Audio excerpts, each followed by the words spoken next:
क्या हुआ? जब प्रयागराज महाकुंभ में कुछ मुस्लिम युवाओं ने एक चमत्कारिक साधु महाराज को घेर लिया और उनका मजाक उड़ाने लगे। लेकिन फिर दिव्य चमत्कारिक साधु महाराज ने जो चमत्कार दिखाया, उसे देखकर आपके भी रोंगटे खड़े हो जाएंगे।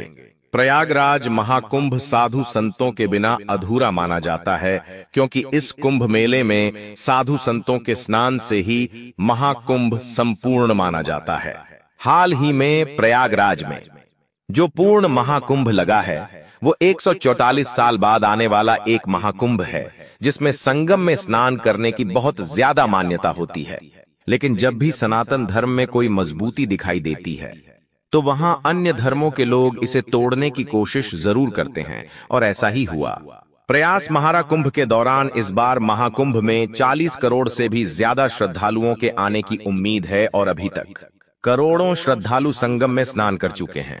लेकिन कुछ ऐसे नजारे देखे जा रहे हैं जहां पर बेवजह साधु संतों को इंटरव्यू देने के नाम पर या फिर उनकी दक्षिणा लेने के नाम पर उन्हें बदनाम किया जा रहा है। कुछ साधुओं के ऊपर बच्चा चोरी का झूठा आरोप लगाया जा रहा है। दरअसल यह सारे कृत्य छोटी मानसिकता वाले लोग करते हैं, जो सनातन संस्कृति को चोट पहुंचाना चाहते हैं। लेकिन जब भी सनातन को चोट पहुंचाई जाती है, तो वह और ज्यादा प्रखर कर सामने आता है।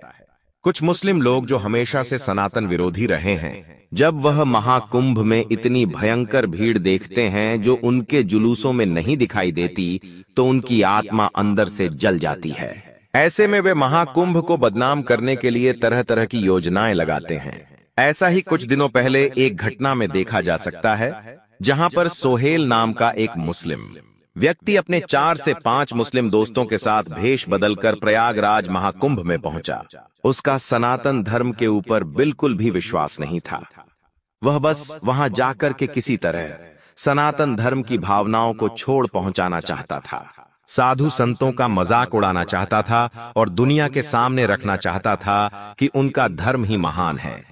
सोहेल अपने 4 से 5 दोस्तों के साथ प्रयागराज महाकुंभ में पहुंचा, जहां उसे एक ऐसी भव्यता दिखाई दी जो उसे अपने धर्म में कभी नहीं दिखाई देती। वो अपने 4 से 5 मुस्लिम दोस्तों के साथ प्रयागराज महाकुंभ आया था। उसे इस बात का अंदाजा नहीं था। उसकी एक छोटी सी गलती उसके आने वाले भविष्य पर बहुत ज्यादा भारी पड़ने वाली थी, क्योंकि उन्होंने महाकुंभ में कुछ ऐसा काम कर दिया जिसके बाद वह उनकी जिंदगी का सबसे बड़ा कलंक बन गया। प्रयागराज महाकुंभ में अनेकों प्रकार के साधु आते हैं। अलग अलग साधु अपने तंबू बनाकर अपनी अलग छाप छोड़ते हैं।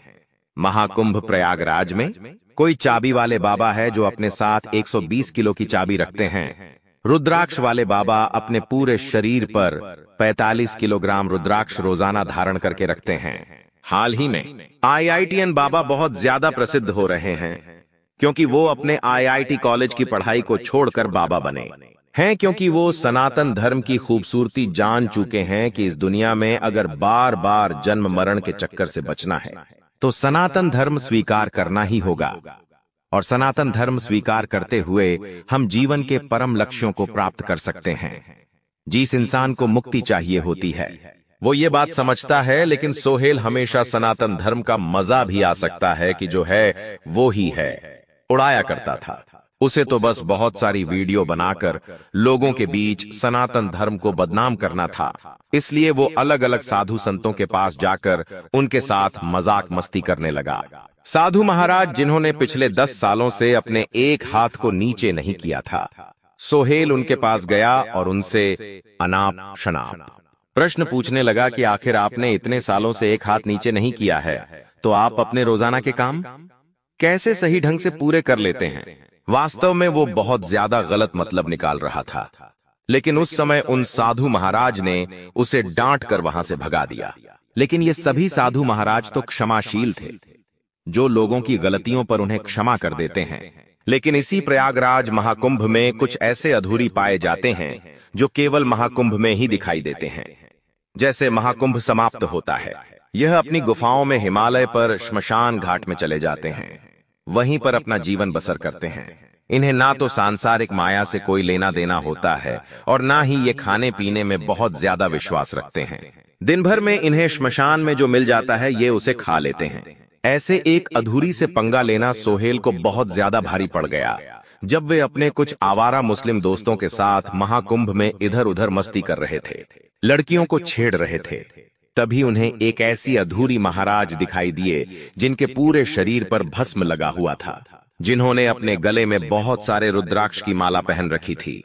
वे काफी दिव्य और चमत्कारिक साधु लग रहे थे, जो एक स्थान पर ध्यान अवस्था में बैठे थे और महाकुंभ में केवल और केवल संगम में डुबकी लगाने आए थे। ना तो वो किसी से दक्षिणा मांग रहे थे, ना कोई मदद ले रहे थे। तब सोहेल ने सोचा, क्यों ना इस साधु की थोड़ी सी फिरकी ली जाए, थोड़ा सा इसके साथ मजाक किया जाए। वे वैसे तो एक बहुत ही चमत्कारी दिव्य नागा साधु थे। सोहेल अपने 4 से 5 मुस्लिम दोस्तों के साथ उनके पास गया और कहा, महाराज, हमें अपना भविष्य बता दो, हम बहुत सालों से परेशान हैं। हंस हंसकर वो अघोरी से बातें कर रहा था। उन 4 से 5 मुस्लिम युवकों ने उस अघोरी साधु को घेर लिया था और सभी हंस हंसकर उनके साथ मजाक कर रहे थे।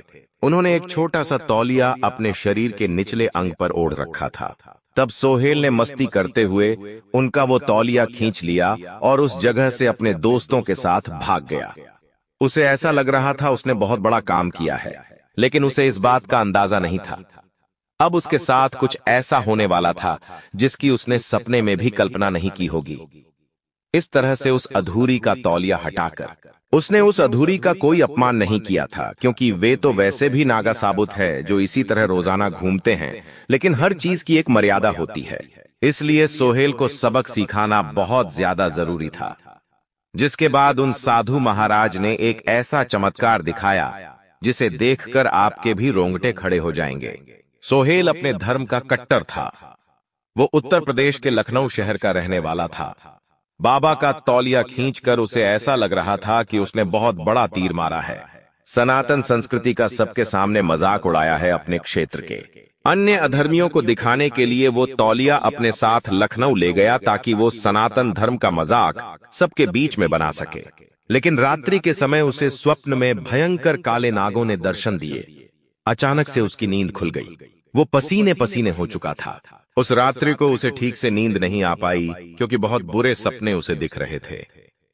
वो तौलिया उसकी आंखों के सामने था, लेकिन अभी भी उसे सच्चाई समझ में नहीं आई। अगली सुबह जब उसका छोटा भाई नजदीकी स्कूल में जा रहा था, तो उसको एक काले नाग ने डस लिया, जिसके बाद तुरंत उसे एम्बुलेंस की मदद से अस्पताल में भर्ती कराया गया, जहां डॉक्टरों ने कहा कि यह काला नाग बहुत ज्यादा विषैला होता है। अगर 2 घंटे में जहर उतर गया तो आपका बच्चा बच सकता है।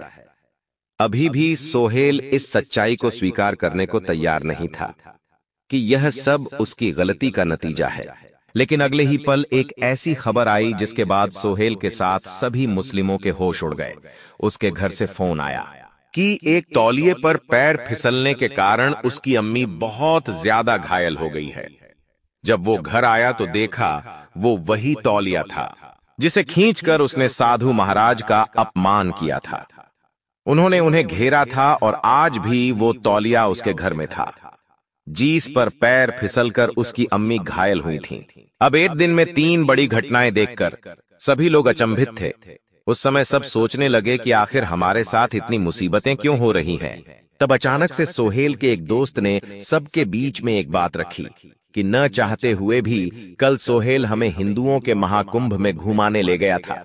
हम भेष बदलकर हिंदुओं का रूप लेकर उस मेले में थे। हम सनातन धर्म का मजाक उड़ाना चाहते थे, इसलिए एक अधूरी का तौलिया हमने खींच दिया और वह निर्वस्त्र हो गया। हम भागकर उस स्थान से आ गए। हमें ऐसा लग रहा था कि हमने उनकी संस्कृति का मजाक उड़ाया है, लेकिन आज उसी तौलिए पर पैर फिसलकर इसकी अम्मी की जान चली जाती। इसके छोटे भाई को सुबह काले सांप ने डस लिया है और यह खुद बता रहा है कि इसे पूरी रात्रि बहुत बुरे बुरे सपने आए हैं। तब सोहेल के पापा ने उसे जोरदार थप्पड़ मारा। उसके सभी मुस्लिम दोस्त भी उससे बहुत नाराज थे, क्योंकि वो सनातन धर्म की शक्ति को जान चुके थे। वे समझ चुके थे कि उनके द्वारा कितनी बड़ी गलती हुई है। अब सोहेल के पापा सोहेल को अपने साथ लेकर और उस तौलिए को भी अपने साथ लेकर एक बार फिर लखनऊ से प्रयागराज महाकुंभ के लिए रवाना हुए, क्योंकि उन्हें अपने बेटे की गलती का एहसास था। वह समझ चुके थे कि अगर बात अब भी नहीं संभाली गई तो और बड़ा अनर्थ हो सकता है और उनके ने आए थे। छोटे बच्चे की जान बचाने का एकमात्र यही तरीका है कि किसी भी तरह उन साधु को ढूंढा जाए, उनके अपमान की भरपाई की जाए, उन्हें उनका तौलिया पुनः लौटाया जाए और हाथ जोड़कर उनसे माफी मांगी जाए। तभी हमारी जिंदगी पुनः सामान्य हो सकती है। लेकिन प्रयागराज महाकुंभ का यह महिला लाखों करोड़ों श्रद्धालुओं से भरा हुआ था। इससे साधु संतों के लिए ही तो जाना जाता है। ऐसे महाकुंभ में एक अधूरी का मिलना, जिसने अपने पूरे शरीर पर भस्म लगा रखा हो, वो असंभव था। वो बाप बेटे चारों तरफ उस अधूरी को ढूंढ रहे थे, लेकिन निराशा के अलावा उनके हाथ कुछ भी नहीं लगा।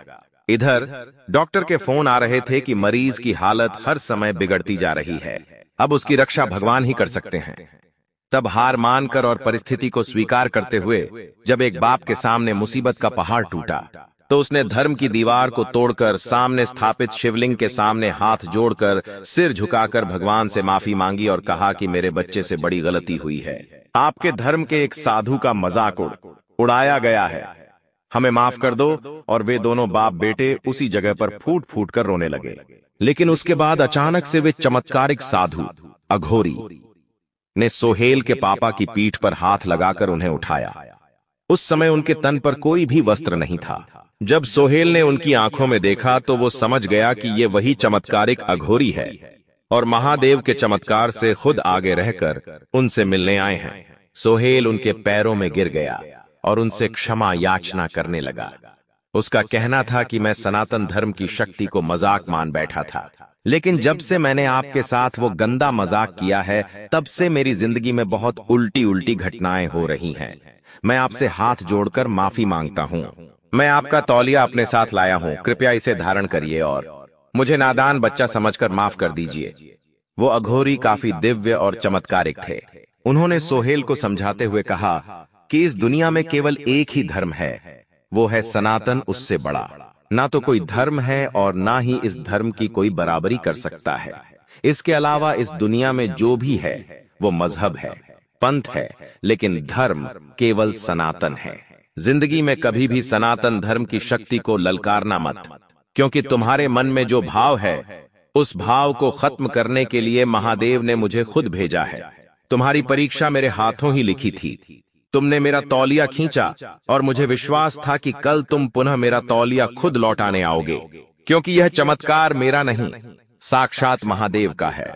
वो तुम्हें सबक सिखाना चाहते थे और आज तुम्हारे चेहरे पर जो पश्चाताप का भाव है, उससे यह समझ आ रहा है कि तुम्हें अपना फल मिल चुका है और आगे तुम कभी ऐसी गलती नहीं करोगे। मैं तुम्हें माफ करता हूं, लेकिन आगे कभी भी यह पाप भूल कर भी मत करना। इतने में ही थोड़ी देर में सोहेल के पिता के पास एक फोन आया कि उनके छोटे बच्चे की स्थिति अब धीरे धीरे सुधर रही है। उनकी मां की हालत भी अब काफी स्थिर है। यह सकारात्मक समाचार सुनकर वे भी मुस्लिम होने के बावजूद भी हर हर महादेव के जयकारे लगाने लगे। उस दिन के बाद से उन्होंने कभी भी हिंदू या मुस्लिम धर्म में कोई भेद नहीं किया। उनके घर के बाहर से हिंदू धर्म के देवी देवताओं की शाही सवारी निकलती थी तो सोहेल खुद उस शाही सवारी पर फूल बरसाते थे। एक मुस्लिम युवा जिसने एक समय पर एक अधूरी को घेरकर उनका मजाक उड़ाया था, उसे उस समय जिंदगी की एक इतनी बड़ी सीख मिली कि उसकी पूरी जिंदगी ही सनातन धर्म के प्रति समर्पित हो गई। इस पूरी घटना को लेकर आप क्या विचार रखते हैं, मैं नीचे कमेंट बॉक्स में जरूर बताना। अगर वीडियो आपको पसंद आई है तो आप लाइक जरूर करें, साथ में इस चैनल को सब्सक्राइब करके बेल आइकॉन को प्रेस करना ना भूलें।